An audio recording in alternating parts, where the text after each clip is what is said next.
사람이 잠을 자는 동안에 이 뇌는 하루 동안에 일어난 좋은 일들은 기억 속에 저장을 해놓고 나빴던 일들은 오래 생각나지 않도록 기억에서 지워버리는 일을 합니다.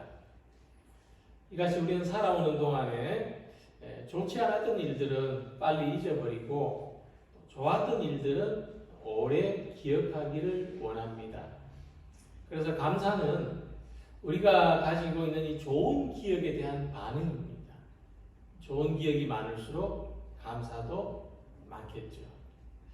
무엇보다도 하나님이 베풀어 주신 은혜의 좋은 기억을 오랫동안 잊지 않고 살아가는 우리 모두가 되시기를 소망합니다.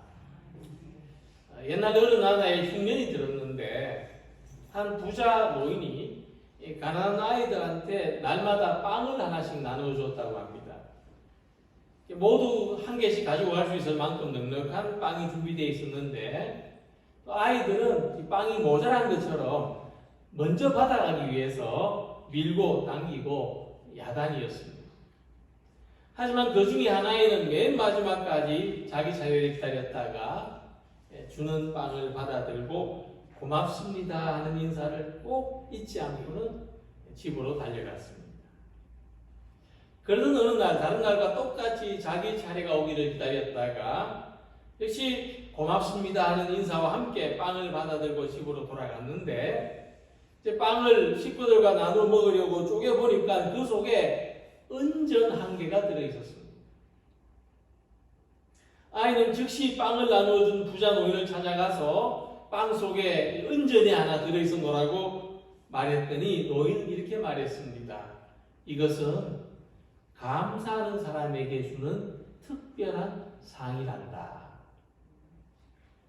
어느 예화집에서 읽은 글인데 이 이야기 속에는 감사에 대한 중요한 교훈이 담겨 있었습니다. 감사는 또 다른 감사를 낳는다는 것입니다. 작은 감사는 그보다 큰 감사를 낳습니다. 우리 주변을 돌아보면은 좋지 않은 일은 크게 받아들이지만 좋은 일은 작게 받아들이는 사람들이 있습니다.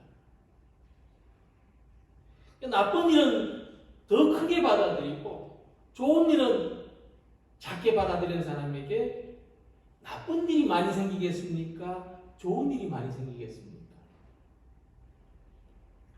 나쁜 일이 더 많이 생긴다고. 내 삶에는 왜 이렇게 나쁜 일만 많냐고 하는 그런 삶을 살아갈 수밖에 없는 것입니다. 만족스럽지 못하고 불행하다고 느끼며 살아가는 사람이 되는 것입니다.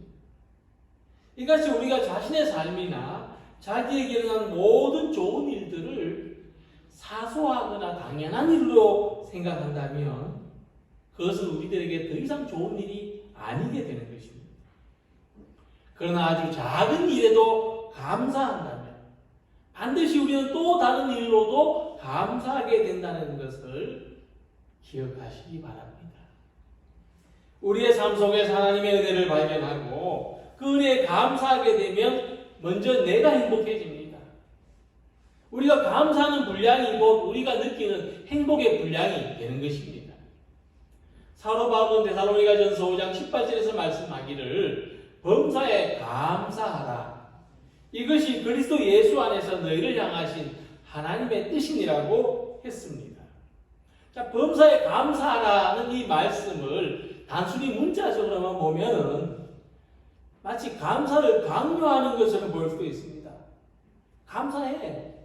감사하란 말입니다. 근데 누가 감사하라고 해서 우리가 감사하게 되는 것은 아니지 않습니까? 감사는 자연스러운 말이에요. 그래서 어쩌면은 지금 이 순간에도 별로 감사할 것도 없는데 또 무엇을 감사해야 되는가 하는 마음을 가질 수도 있을 것입니다. 그러나 제가 전해드리고 싶은 말씀은 하나님은 우리들이 행복하기를 바라신다는 겁니다. 그래서 감사하면 행복해지고 감사하면 기뻐할 수 있는 것입니다. 하나님은 어쩌면 우리에게 감사해라고 요구하시는 것이 아니라 행복해라고 요구하시는 것입니다. 그래서 우리는 감사하는 만큼 행복해질 수가 있는데, 그럼 오늘 우리는 무엇을 감사해야 할까? 오늘 말씀에 따라서 몇 가지를 생각해 보고자 합니다. 먼저 다윗은 하나님께 감사해야 될 이유에 대해서 이렇게 말합니다. 그는 선하시며 그 인자하심이 영원한 이로다. 그럼 이 말씀에서 질문 한 가지를 할 수 있습니다. 하나님이 선하시고 인자하심이 영원한 것을 어떻게 알 수 있는가? 우리가 어떻게 알고 감사하는가 하는 것입니다. 그런데 다윗은 시편 23편에서도 이렇게 고백한 내용이 있습니다. 내 평생의 선하심과 인자하심이 반드시 나를 따르리니 내가 여호와의 집에 영원히 살리로다. 그러니까 다윗은 여러 번, 한 번이 아니라 여러 번, 아니 그의 어떤 그 신앙 고백과 같이 하나님은 선하시며 그 인자하심이 영원하시다고 했습니다. 우리가 어떤 한 가지의 사건을 통해서 하나님께 한 번은 감사할 수 있을 것입니다. 그러니까 신앙생활을 하면서 하나님께 적어도 한 번은 진심으로 정말 우리가 우리의 마음의 모든 것을 다해서 감사했던 적이 있었을 것입니다. 자, 그런데 날마다 감사한다. 다윗처럼 영원히 감사를 한다는 것은 이 하나님의 선하심과 인자하심이 영원하다는 것을 경험하거나 또는 그것을 믿을 수 있어야만 가능한 것입니다. 우리 어떻게 하나님의 선하심과 인자하심이 영원한 것을 어떻게 경험하고 어떻게 믿을 수 있습니까? 그래서 감사에는 두 가지 차원이 있습니다. 먼저는 이미 주신 것에 대한 감사입니다. 그것은 지금 우리가 가지고 있는 것에, 모든 것에 감사하는 것입니다. 내가 개인적으로 가지고 있는 것도 있지만은 우리가 함께 가지고 있는 것도 있지요. 이 창밖으로 보이는 세상, 이 공간 속에 있는 공기, 하나님께서 하늘에서 햇볕과 비를 내려주시지 않는다면은 산과 들의 풍성한 오곡백과도 농부의 수고만으로는 결코 얻을 수 없어요. 그래서 예수님 말씀하시기를 공중의 새를 보라. 심지도 않고 거두지도 않고 창고에 모아 들이지도 아니하되 너희 하늘 아버지께서 기르시나니 너희는 이것들보다 귀하지 아니하냐 하고 말씀하셨습니다. 하나님은 우리들에게 모든 것을 공급하셨습니다. 그래서 이미 주신 것으로 내가 가진 모든 것이 하나님의 은혜고 나의 나됨은 주님의 은혜라는 것을 고백하며 감사할 수 있는 것입니다. 그 다음에는 앞으로 주실 것에 대하여 감사하는 것입니다. 자, 아직 경험해 본 것도 아니고 이루어진 것도 아니지만은 하나님은 신실하시다는 것을 믿기 때문에 내가 과거에 이전까지 경험한 하나님이 그 은혜가 앞으로도 그렇게 경험될 것임을 믿기 때문에 그런 분이 하나님이시기 때문에 그 소망으로 인하여 감사할 수 있는 것입니다. 시편 50편 14절에 감사로 하나님께 제사를 드리며 시중하신 이에게 내 소원을 갚으며 라는 말씀이 있습니다. 이 말씀에서 이 감사는 어떻게 표현하냐면 서원을 갚는 것이다. 감사는 서원을 갚는 것이다 하고 말했습니다. 뭐냐면 감사는 하나님의 약속에 보답하는 겁니다. 내게 이렇게 기쁜 일, 내게 이렇게 좋은 일을 주셨음으로 인하여 제가 보답합니다. 하나님께로 또 이웃에게로 그것을 흘려보내고 나누는 것입니다. 그래서 현재 고난 가운데 있지만 지금 무척 어렵습니다. 힘듭니다. 그러나 하나님이 건져주시고 도와주셔서 우리가 하나님을 영화롭게 하는 사람이 될 것을 믿고 그 보답으로 감사하는 삶을 살아갈 수가 있는 것입니다. 그렇기 때문에 우리는 아직 전부를 다 경험하지 않았습니다.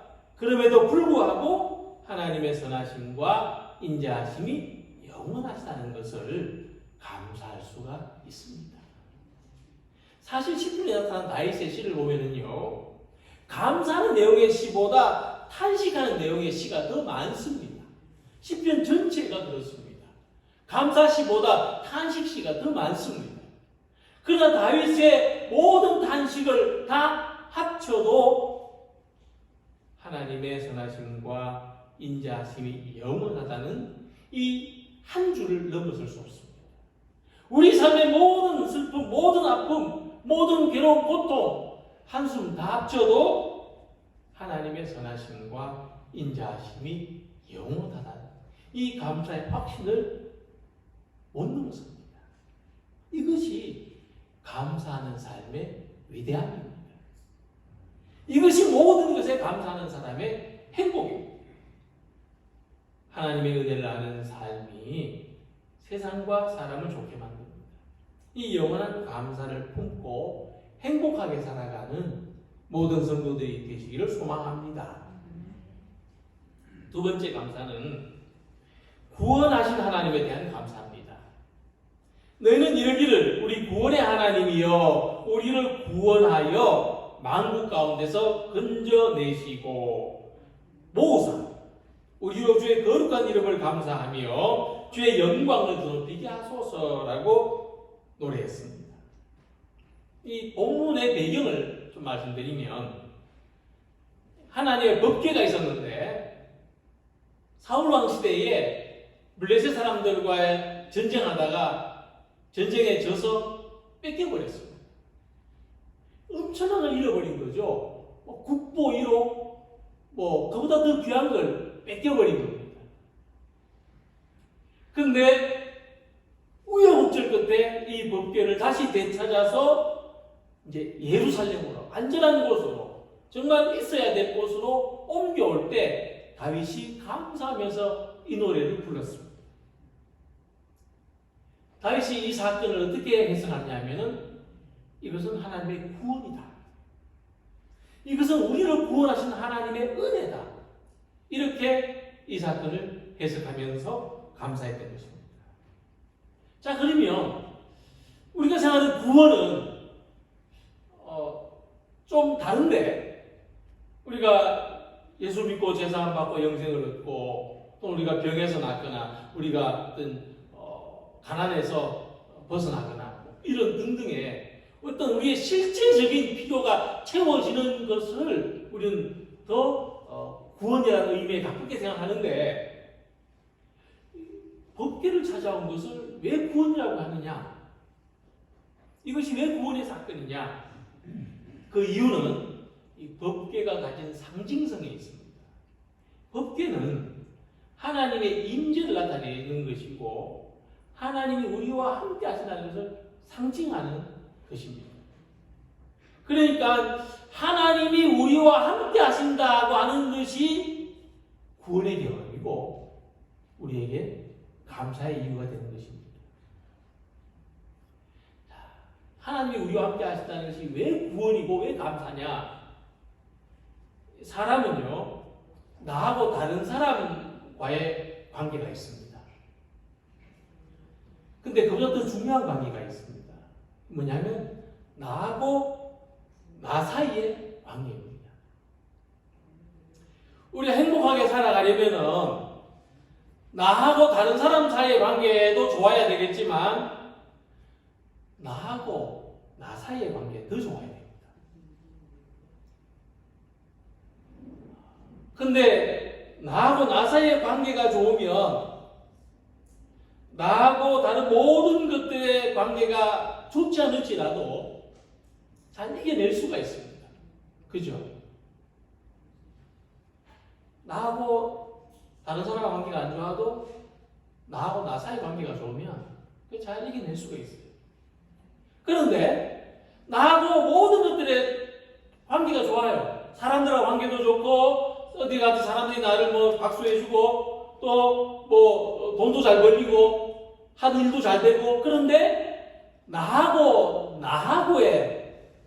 안 좋으면 기쁘지 않습니다. 행복하지 않습니다. 감사하는 건 더 불가능합니다. 어쩌면 남들이 볼 때 부러운 것밖에 없는데, 아쉬울 게 하나도 없는데 비참한 삶을 살 수가 있습니다. 그래서 나하고 나 사이의 관계가 좋아야 되는 겁니다. 근데 나하고 나 사이의 관계가 좋지 않을 때 누가 이 관계를 좋게 해줄 수 있느냐? 하나님이십니다.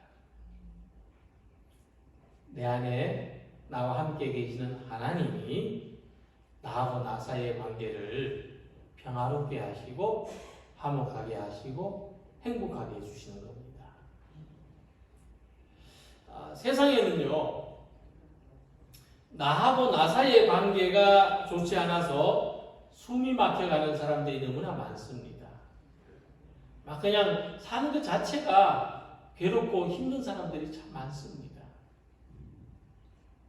나하고 나 사이의 관계가 좋지 않으면 세상에 좋은 게 하나도 없습니다. 기쁜 것도 없고 행복하지도 않고 감사한 것도 없습니다. 그래서 우리 안에 하나님이 계셔야 됩니다. 하나님이 나와 함께 하시는 것을 믿고 받아들이는 것에 구원의 길이 있습니다. 하나님이 우리 안에 계시면 우리에게 말씀하십니다. 하나님이 나한테 뭐라고 말씀하시느냐 하면, 내가 너를 용서하였으니 너도 너 자신을 그만 용서해라. 내가 너를 받아들였으니 너도 너 자신의 모습을 이대로 받아들여라. 내가 너를 좋게 여기고 있으니 너도 너 자신에 대해서 좋게 생각해라. 그렇게 말씀하십니다. 그래서 내가 볼 때 자기가 좀 부족해도 하나님이 나하고 함께 계시는 것을 믿으면 그 부족한 것을 넘어설 수 있습니다. 하나님이 격려해 주시고 하나님이 도와주셔서, 그러니까 내가 나 자신을 비난해도 하나님이 나를 사랑하신다는 것을 믿고 받아들이면 우리는 자기를 용서하고 자기를 사랑할 수가 있는 것입니다. 그래서 다윗은 그 하나님이 함께 하시는 그 임재의 상징인 법궤 앞에서 기쁘게 춤을 추었습니다. 감사의 노래를 불렀습니다. 구원은 무엇입니까? 구원은 우리가 지금 여기에 있는 겁니다. 하나님이 우리를 불러주셨기 때문에, 하나님이 우리를 받아주셨기 때문에 그 은혜 앞에 나온 것입니다. 이렇게 하나님이 나와 함께 하신다는 것을 믿고 경험할 때 우리는 우리의 삶의 특징이 있습니다. 하나님이 나와 함께 하시는 것을 믿고 경험할 때 우리 삶의 특징은 현재에 매몰되지 않는다는 겁니다. 내가 처한 모든 어려운 현실에 매몰되지 않을 수가 있습니다. 미움이나 분노나 원망, 절망, 고통에도 매몰되지 않습니다. 구원은 뭐냐? 건짐을 받는 겁니다. 하나님은 내가 거기에 빠지지 않도록 건져주십니다. 어두운 생각, 무서운 마음, 염려, 걱정에 빠지지 않도록 우리를 건져주십니다. 이 코로나의 힘겨운 시간을 지나는 동안에도 이 어려운 상황에서 건져주신 하나님께 감사하는 성도들이 되시길 바랍니다. 오늘 많은 사람들 앞에서 기쁨의 춤을 추고 감사의 노래를 불러서 구원의 하나님께 감사하는 모든 성도들이 되시기를 소망합니다. 그리고 다윗은 모든 백성들 앞에서 소리 높여 외쳤습니다. 여호와 이스라엘의 하나님을 영원부터 영원까지 송축할지로다 하며 모든 백성이 아멘하고 여호와를 찬양하였더라. 아멘은 뭐냐? 나도 똑같습니다. 나도 그렇게 믿습니다. 그러니까 다윗은 전지전능하신 하나님께서 이스라엘의 하나님 되신 것, 나의 하나님 되신 것을 감사했습니다.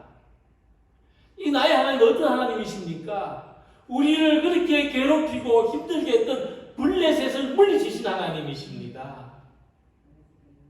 법궤와 함께 그분의 임재를 나타내시며 영광스러운 행진을 하시는 하나님이십니다.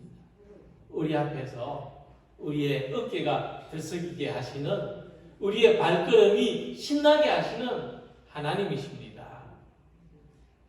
그래서 오늘 이 감사주일을 맞이해서 기쁘고 영광스러운 행진을 하게 하시는 이 여호와 이스라엘 하나님 앞에서 감사 예배를 드리기를, 그런 우리 모든 성도들이 되시기를 소망합니다. 특별히 오늘 이 감사를 표현하는 찬양의 항목이 있는데 우리 1절을 함께 불렀으면 합니다.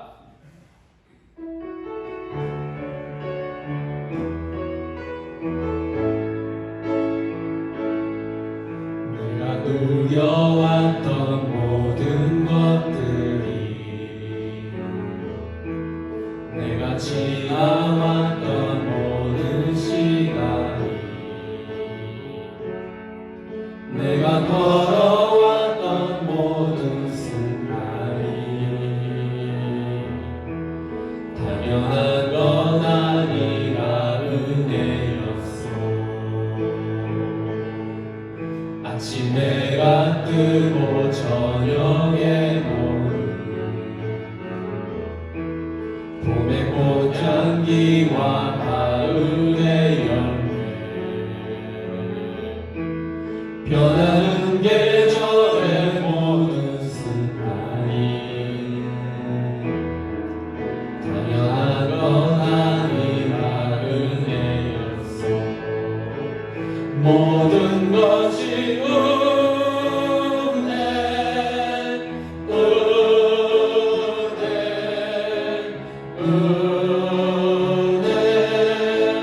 하나님은 은혜. 내 삶에 당연한 건 하나도 없었던 것은 모든 것이 은혜였소. 모든 것이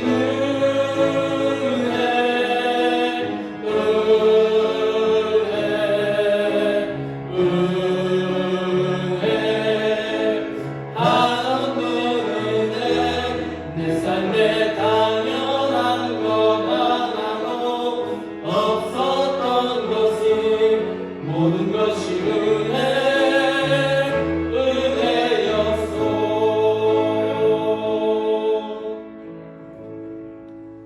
아멘. 돌아보니까 우리 삶에 당연한 건 하나도 없었습니다.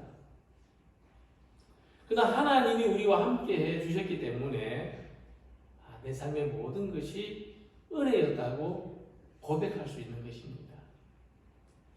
험하고 어려운 세상 속에서도 나와 나 사이의 관계가 그렇게 좋지 않게 살아왔음에도 불구하고 하나님이 내 안에 계시고 하나님이 나의 하나님이 되어주셨기 때문에 모든 것이 은혜입니다.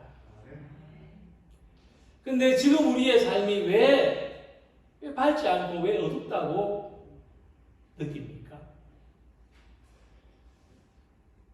왜 지금 내 삶이 만족하지 않고 부족하고 또 장래가 염려됩니까? 그 이유가 있습니다. 왜냐하면 이 날씨라는 것이 태양에 의해서 결정되는 것이 아니라 구름에 의해서 결정되기 때문이라는 것과 같은 원리입니다. 그러니까 바깥에 보면은 지금 좀 흐린 것 같죠. 태양이 항상 밝게 빛나고 있습니다.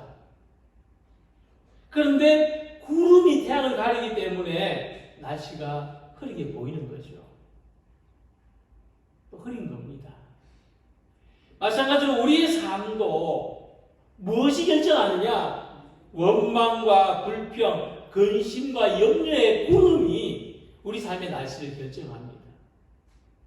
은혜에서는 항상 우리를 향해서 환하게 비치고 있는데 이 근심과 염려, 불평과 원망의 구름에 가려서 내 삶에 계속 비가 내리고 내 삶은 계속 어두침침하고 내 삶은 계속 구질구질하게 보이는 겁니다. 그러나 이 구름을 걷어내는 것이 감사입니다. 그래서 우리는 행복해서 감사하는 것이 아니라 감사하기 때문에 행복해지는 삶을 살 수가 있는 것입니다. 이 추수감사주의를 맨 처음 일했던 청교도들의 기도를 마지막으로 소개합니다. 그들은 이런 기도를 자주 드렸다고 합니다. 하나님은 우리에게 많은 것을 주셨습니다. 그러나 한 가지만 더 주십시오. 하나님, 우리들에게 감사하는 마음을 주십시오. 그러면 우리는 충분한 행복하겠습니다. 이 기도가 오늘 우리 모두의 기도가 되시기를 주님의 이름으로 기원합니다. 기도드립니다.